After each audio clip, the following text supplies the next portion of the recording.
and it's about your coverage of not about your coverage. It doesn't matter whether you cover it or not.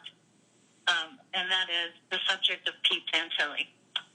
I am his co-host, and I want to tell you something, Mr. Knight, and I love the work that you do.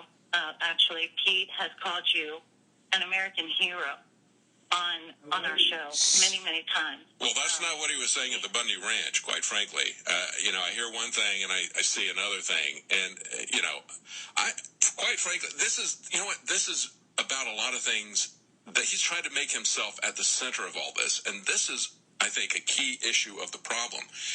And I'm just not interested in talking about him and building him up. That seems to be what he's doing. And he's gotten himself and a lot of other people in a lot of trouble by making himself the center of the issue.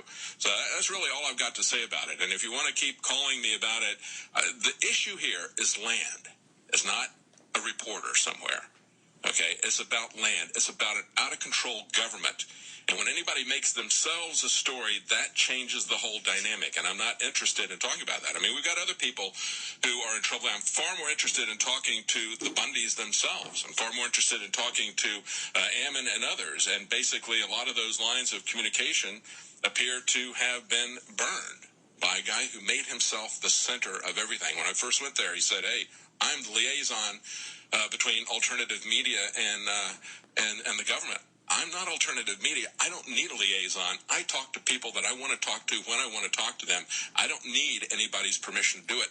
Nobody represents me, and he didn't represent them. And if he did, it was very foolish on their part.